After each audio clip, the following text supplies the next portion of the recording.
Hey guys, I'm back with another video and today we're going to be talking about all of my favourite books. So what you can't see is I'm literally surrounded by books, so this is going to be a long video, so maybe grab a drink, grab a snack and just get comfy. I'm going to get comfy and we're just going to be having like a little FaceTime chat in a way of a long video about all of my favourite books. So without further ado, let's just jump right into it. We're going to start with Sarah J Maas. Sarah J Maas books have honestly changed my life. I would literally recommend any book Sarah J Maas has written, but let's go through them and I'll tell you a bit about all of them. So, Throne of Glass.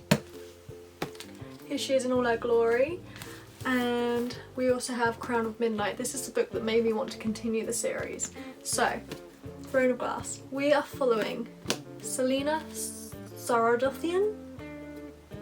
I'm probably gonna butcher a lot of names, but I'm gonna try my best. Selena Saradothian. And I'm trying to describe what happens. There's like this trial of all these contestants of assassins who are basically fighting out to be the king's guard. And she has been broken out of prison by the prince himself to be his contestant. This whole series literally just follows Selena Saradothian and you just go on an epic journey, to be honest. I can't say much because it will spoil it, but this is probably one of the best fantasy series I've ever read. Like, I could talk to the cows come home about Throne of Glass, but I would just recommend reading it if you're into fantasy and you like epic quests, epic journeys, character development, twists and turns you never see coming, and it's just amazing. Yeah, give it a go. Next books by Sarah J Maas that I'm obsessed with. Any book by Sarah J Maas I will read. A Court of Thorns and Roses. The whole series, honestly, is embedded in my brain. It's like a movie. I want to reread this series mostly every day. I look at my bookshelf and I'm like, I need to reread this series. Basically, you're following a girl called Feyre and she is this is a Beauty and the Beast retelling, so she's basically hunting in the forest to help her family survive, and she comes along something that she kills but shouldn't have killed, and then she gets kidnapped by a beast and taken away to the Fae land, and the story just progresses from there. I loved this series, this book, and it's not over yet because the series is still going on and I'm waiting impatiently for book 6 of ACOTAR, because this series is honestly one of my favourites. All of these are my favourites, but this series alone, the quotes, the romance, the family, found family aspects of this book, and Nesta is my girl. You don't meet Nesta till at least book 5, I want to say. Well, you get a whole book on her, you meet her in here, but you don't get much of her until book 5. But Nesta, I love her, honestly. Beauty and the Beast retelling, fantasy, fae, found family, 10 out of 10. I mean, I can't say anything else. There's some 6-star reads in here. Oh, well, there was some 6-star reads in here, but there's 6-star reads in this one. Like, this was the first series that ever made me cry reading it. I'm very emotionally attached, as you can tell. Next, Sarah J Maas book. Crescent City, House of Earth and Blood. Specifically this one alone was my favourite. She's thick, she's chunky, I sobbed. Like, this is the most I've ever cried with a book. Like, okay, TMI time, I cried so much I gave myself a nosebleed. Like, I was full on sobbing. So if you want a book that's gonna gut wrench you, rip your heart out and break you to smithereens at the end, read it. Honestly, read it. It's so good. The rest of the series I like, but this one alone is my favourite. Like, this one alone lives in my brain rent free. Like, I had never read anything like this. So you're following Bryce, and it's basically, the first book is basically Bryce and Hunt, and they're solving a mystery of how her friend Danica got murdered or got killed, and they're just trying to solve whodunit, and it's still fantasy, but it's a fantasy set in modern day, so they have like phones, telly, all the technology, and basically it's unlike anything I've ever read in a fantasy because it's like modern day as well, but she's thick, she's chunky, she's great.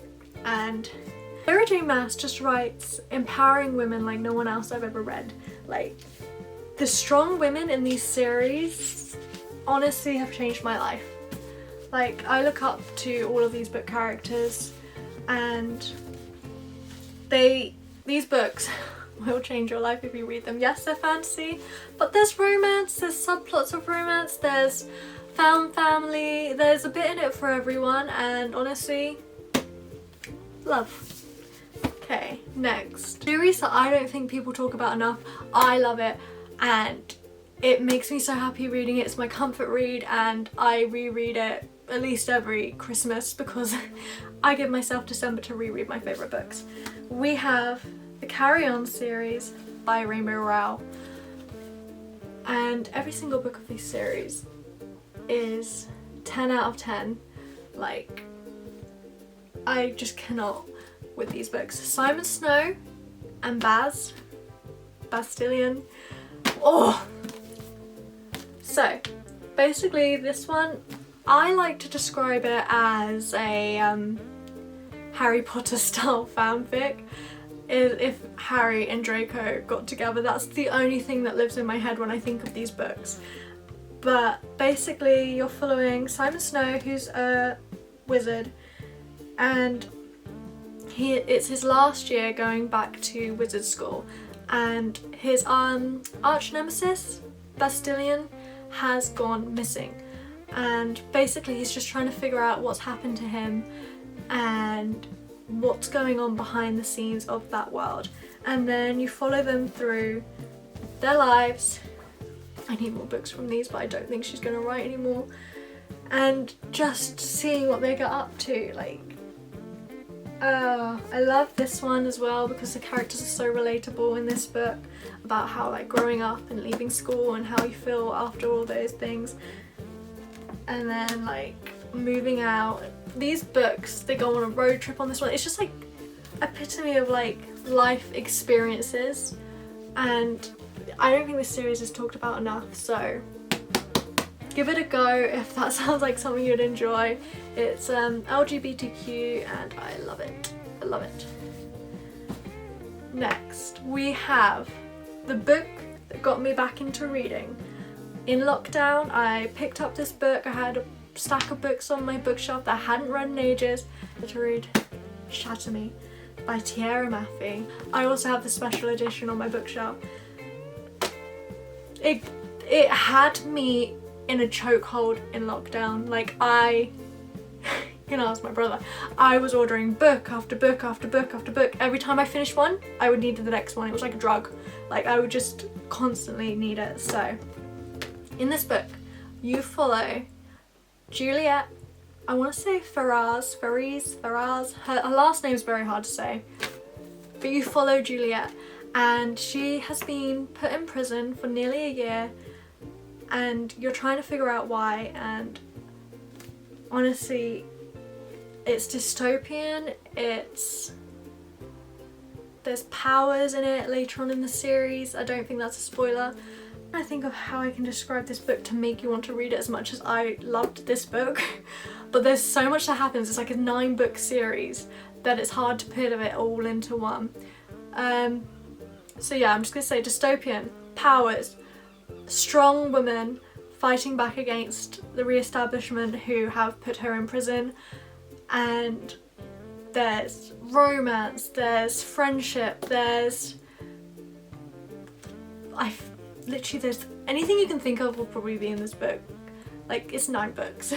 But the growth of the character Juliet and how she empowers herself throughout the series, from becoming someone who thought she was insane, thought she was left in that prison to rot, to becoming this powerful woman, 10 out of 10. Like, I like books with women developing and becoming powerful. They just grip me like no other book. Okay. Next. The Ballad of Never After by Stephanie Garber. Specifically this book in the series. This is the second book in the Once Upon a Broken Heart series, and it was my favourite. This book broke me. You can see I like books that break me emotionally. This book broke me. I did not see any of this book coming. It had the ending of all endings.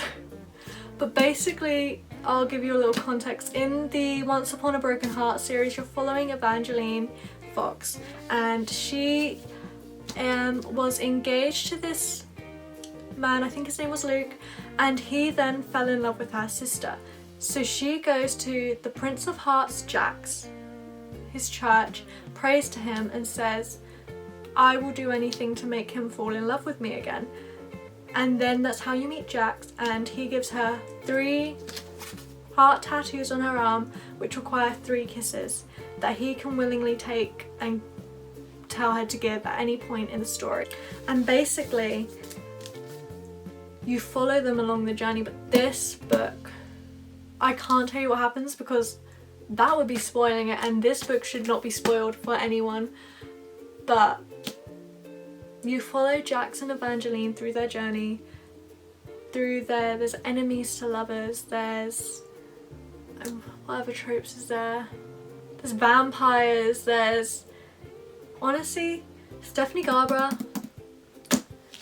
this book was like a drug, and I had to stare at a wall for a good 5 minutes after, contemplating what on earth had just happened, and then I had to wait at least a year for the next one. So if you want a book that will have you in a chokehold and an ending that you won't see coming, like, ever, this was the best ending I've ever read in a book. So that's saying something. Read the Once Upon a Broken Heart series. Right. We have got a recent read from me, and it's made it into my favourites. When the Moon Hatched by Sarah A. Parker. The illustrations in this book are stunning. It's got like wait a minute, let me get there. Like dragons on the pages, and it's just got little like dragons and everything. It's beautiful. Basically in this book, following Rave, she's an assassin of sorts, and then she meets Kane, and Kane does everything to protect her from people who are out to get her. I like to describe this book as, if you've read Throne of Glass, what would have happened if Rowan hadn't found Aileen? That's what Rave kind of goes through. And that's how the story kind of progresses. I'll just tell you some sort of tropes. There's found family, there's romance, there's plot twists, there's dragons. Book with dragons, I'm sold. But like, she's a thick book to describe what happens, but basically if you like fantasy, dragons, found family, twists and turns you don't see coming, especially the end of this book, I did not see that coming. And there's also a lot of like elemental magic. There's like wind, rain, that's sort of Rave's powers. But yeah, give it a go. Like, I can't describe it very fully because of spoilers, but it's definitely worth a read. Okay, next we have a romance. After all the fantasy, we have a romance. Red, White and Royal Blue by Casey McQuiston. This book is LGBTQ, and it's about the Prince of England falling for the son of the Prime Minister of America. I loved this book. It's funny, it's sweet, it's just honestly so cute. So if you want like a little cute romance highly recommend. And this was like one of my favourite lines in it ever. It's long, so I won't say it to you guys, but if you go follow me on Instagram and go to the post about this book, you will find it there. The way Casey McQuiston writes is literally just poetry, and I love it. I eat it up. Next, The Summer I Turned Pretty. Let's stay on the romance trend. The Summer I Turned Pretty. Most of you have probably seen this on Amazon. I read it before it was out on Amazon, and I used to reread it every summer. It's YA. It's about a girl called Isabel Conklin who's in a love triangle between two brothers, and she has to choose which brother to stay with.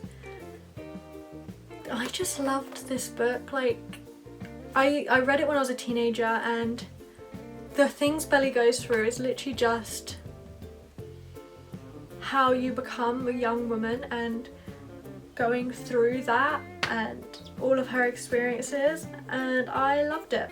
So if you're a teenager looking for a YA book, no spice, and a love triangle between two brothers, give this a go. And it's such a good beach read. Like, I'm not gonna lie to you, I'm gonna reread this summer on the beach because I just love it that much. Like, love it.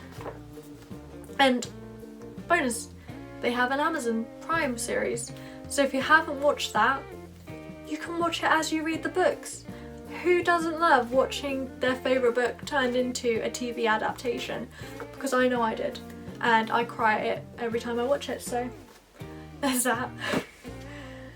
Right, we're gonna go for a book that had me in a chokehold when I was younger, that I read as a teenager, and I don't see anyone talk about. Like, this book I reread so many times is A Witch in Winter. This is probably where my love of fantasy came from to begin with. It's a witchy romance read, and it's about a girl called Anne, and she moves to this town called Winter. Literally, a witch in winter. She moves to this town called Winter with her dad, and she basically just is discovering that she's a witch, and she meets this guy called Seth Clearwater. This is how much I've read it. It's embedded in my brain. I love this book. There's a series, there's 3 of them, and the last one has made me want to go to Prague my whole life, and I will get there. But these books, if you want like a teenage girl discovering she's a witch with some romance, with also friendship and the journey of just self-discovery, read this book. Like, no one talks about this book, and I love it. It's by Ruth Warburton, and it is a teenage read, but it is a witch read, so I will just keep reading it. Next, another book that had me in a chokehold in my teens is The Host by Stephanie Meyer, who wrote Twilight, and I don't see anyone talking about this book as much as they should. It should be up there with Twilight, so I'm gonna tell you about this book right now. Basically, you're following Melanie, and basically what has happened to the human population is we've been taken over by aliens, and it's called The Host because we host the aliens inside of us. If there is a film, if you want to watch it, if I'm not describing it properly, but you follow Melanie, and she is one of the last remaining humans, and she meets a guy who she has a little romance with. She's traveling with her brother, and basically Melanie gets taken over by an alien, and she's having to find her way back to her family because some people can fight the aliens inside of them. And basically you just follow the journey of Melanie trying to get home to her family. But it's a big book. I loved it, and my sister loved it, and we read it together, and I would just highly recommend it. And if you don't want to read it, watch the film. The film's great too, and it's got aliens, it's got, I mean, other than aliens, I don't know what else sells it. It's just really interesting, and I've never read anything like it since, with aliens taking over the planet, and I just think it's such an interesting dynamic that everyone should read it, and it should be up there with Twilight because it's great. And we are on to the last book. Thank you so much for sticking around. I know this is a long one, but we have got Anne of Green Gables by Ellen Montgomery. Now this is a classic and I wouldn't have normally given it a go, but I watched Anne with an E on Netflix and I fell in love with the show, and I was really sad when it finished. So my mum bought me all of the Anne of Green Gables set. I've read nearly all of them, there's 8.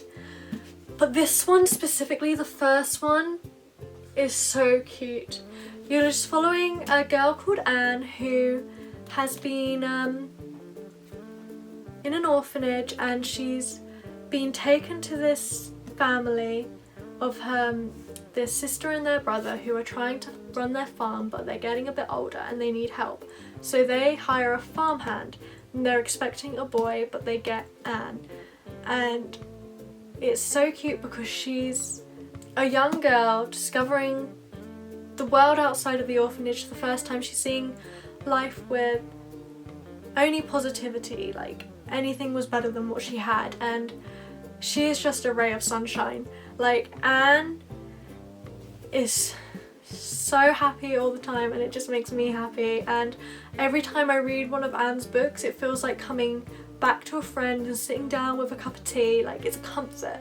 And yeah, like, I'll just read you the back of this book because it's just a quote that is so cute. She says, "Life is worth living as long as there's laughter in it," which is absolutely true. Like, these books honestly have so many cute quotes like that, and there's friendship, there's a little bit of romance, you follow her as she's growing up, which I really like. Like, the book I'm reading now, she's getting married. Like, you follow her through her whole life, but she starts off as a child, and I just think everyone should be like Anne and be as positive as she is through life, because that's what I take away from this series.